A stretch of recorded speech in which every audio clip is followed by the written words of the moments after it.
license there, and we're just looking to make the store viable, just to keep, stay in business, just to see what else we can bring into the store. Since we don't have room for food, the next thing would be liquor, beer. That's the main reasoning. After COVID, that store the sales cut in half. We're just looking to bring more sales into the store and into the village. One of the questions I had asked the gentleman who called me on Wednesday was, are you looking for gaming? Because that seems to be a popular thing. And No. he told me that they were not looking, they were just looking for off-site sales to be able to compete with what other gas stations are. I mean, Casey's right across the street has it. And I was gonna say, is there any other gas station in town that doesn't have alcohol? I think they're the only ones that don't have package sales. Administrator Chris LaRock, could you explain to her the process, anything that she doesn't already know?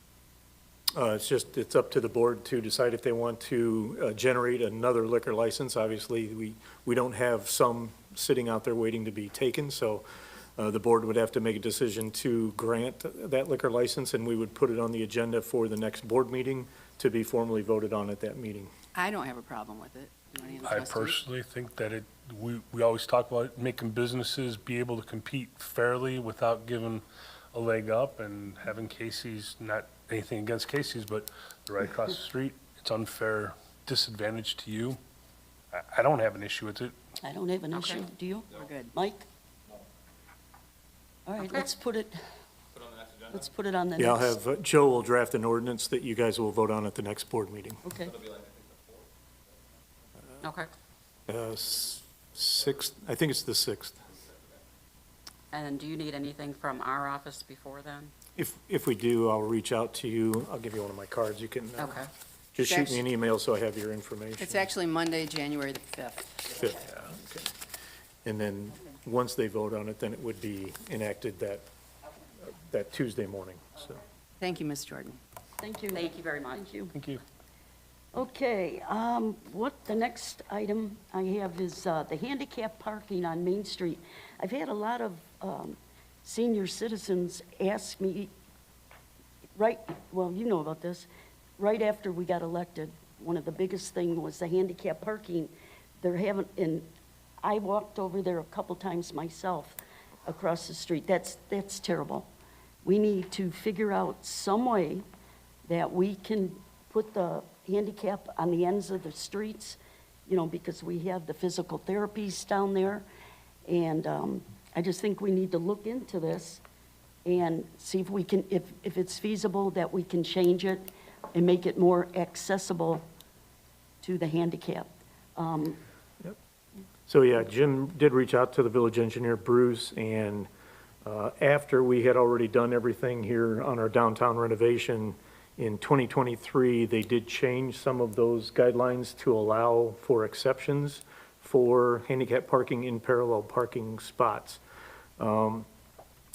Unfortunately, we'll have to really get Bruce to fine tune what would be needed, but because we cannot provide the space that they require, there's an exception that allows you to use the space that's already there, but you have to build a ramp either in front of or behind that designated parking spot. So it's going to involve tearing out some curbs and some decorated sidewalks. And then we may end up having to get rid of the planters on Main Street. There can't be any obstructions, and that's something we'll have to check with Bruce. I think it depends on the width of the sidewalk, so we'll have to have him look at that.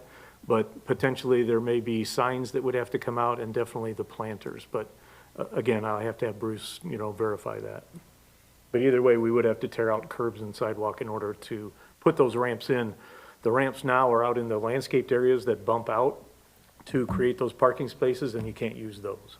Would we lose, because we have to put a ramp in, and that's space in between, we'd probably lose a couple spots, right? Yeah, like I said, you would basically take the ramp into that sidewalk area, so, we'd have to see how that would all work. I mean, So if there's not room on the driving side, or off the driver's side of the car for somebody to get out and walk through, or doing a to create a ramp or an access spot on the right-hand side or the passenger? I mean, whether there's a will, there's a way. There's a couple different avenues of coming up with a solution for that. I know when we had the angled parking, Jim, you and I called you up and said that our labeling, it seemed weird to be on the passenger side, and we had conversations about that. I'm not opposed to it. I guess I just think maybe we should have our engineer Well, at a meeting for it, and there's someone that is obviously using one. No, all of you with handicap vehicles that have ramps or wheelchairs are on the Okay. or the back. So if that was the case, then we could probably get away. Why would we have to put maybe, again, the engineer, I don't know why we would have to have a spot in between where we'd lose. It depends on if we'd have to create a spot where so someone could go to the backside of their vehicle around for like an unloading and loading zone. There was a width and a length requirement, and if you don't have the 13-foot width, you only have the 9-foot width, then you have to go to a 24-foot length, is what I believe it said. So, yeah, we should probably just have Bruce come to a committee meeting and bring us some plans that show what would be required based on what we have here. Two spots right there would be enough, or is that? Well, I think if you do it on this block, I think you'd have to do one on each I think we should do block. one anyway, I think I don't think that would curtail too much parking on, I don't know what the street is, sorry, the one. Second Street out. Second Street. I would put one there and then at least one or two on Main. have we ever thought about putting it back the way it was? I mean, what would be the objection to that? Well, we got rid of the diagonal parking because of the danger, people just backing out blindly. If you've got a pickup truck and you're in a car and you start backing out, a lot of them don't have backup cameras. I mean, we were fortunate, we've never really had any serious accidents on Main Street, but there were people backing out right into traffic all the time, and that's why, as Jim said, a lot of the towns have gotten rid of diagonal parking in recent years. Yeah, because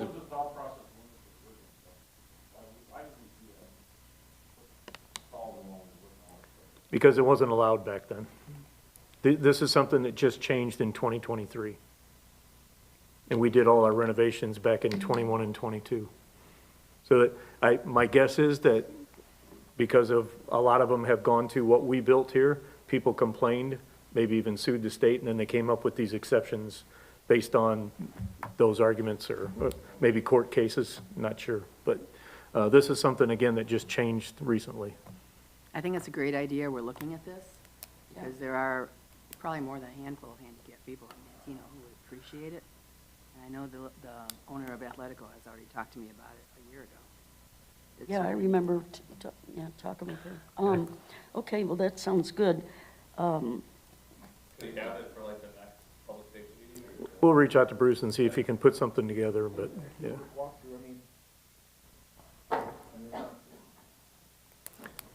opportunity to do that. Basically, yeah, we'll just look at a, kind of a quick feasibility study to see how much tearing out we'd have to do in order to facilitate it.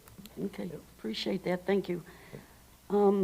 Okay, a blessing box to be erected at the food shelter. I had some people ask if it would be possible, if the board would approve putting a blessing box there. I don't know what everybody's thoughts are on that. They were just thinking because the place is not open, it's open twice a month? Food pantry opens twice a month. Yeah, so they were just wondering if you thought it was a good idea, if we did something like that, if, Public Works, can you make us something? when we talk about a blessing box, are you talking about for food or Yeah, for? for food. No, for food, for Non-perishable food. people How that, many do we have around the village of the, pardon me? how many, There's one at the There's one Methodist on- Church, Yeah, and there's one one on- behind Quick Lube on Route 50. yeah. There's one behind the Nazarene also. Right. There's 3 that I know of. it's just a question, they had asked, and I said I would bring it up to the board and see everybody's ideas. What do you think? Do we have any issues with the ones that are going? No, we don't like to have the donation boxes of clothes, because it leaves a lot of garbage being dumped. This is just But this food. is a little bit different. Yeah, we've This is, never- you know, food And and, it's, you know, with the right there, I times think and we've that. got cameras on it, right? Yeah, I've been told that they are being used, and a lot of times they get emptied. Yeah, And so so was the I. churches sometimes put out a notice, or somebody puts out a notice and reminds people, if you have anything to donate, please bring it. Again, if we got, That's in charge of it? You know, I I think it's think- just individuals that go there and fill I it up. don't know who's in and- charge of the one behind Quick Lube, but the Methodist Church does their own. Yeah. And I'm thinking the Nazarene Church probably does their own. Does he? Okay. So I'm thinking that Rich Van Pelt or somebody from the food pantry would have to be in charge of the one that's there, if we put it there. I'm not opposed to that. Yeah, he's okay, Rich is okay with it. Yeah. And that, so he would take care of it. Something we could fill, Jim? Sure. And if it's in open view, you know, it shouldn't be abused, and people might be very thankful to have a chance to find something to eat. All right, do we have to vote on this? Put it on thing? No, okay. yeah, there's, I don't know, we need formal action on it, we're all in agreement. Okay. All right, thank you. All right, the short-term rental, this is one that I'm confused on, I guess, or how long have we had these rentals in Mantino? How long have we had Airbnbs? short-term rentals? Yeah, short-term rental. How many years is that? At least 14. 14 years? And we haven't had much problems with them or anything, except that one that, over in your neck of the woods. No, I don't disagree with that. I've Okay. said that all along, that it was not as much about what we have now as the worry of going forward. Right, but what I'm concerned about is the wording in here. When I was reading, when we voted, well, I didn't vote on it, Mike didn't vote on it.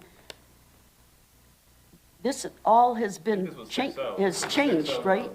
This voted 6-0. Yeah, we all voted in favor of that. We all voted in favor of, That's what we were we talking took it things, through. we took a lot of things out of it. Right, but the things that I'm looking at in here now, I mean, we have, when I read this, it was pretty disturbing. I mean, it seems like it's, I don't know, we're adding all this extra stuff to these businesses and that, well, for one, all right, any person operating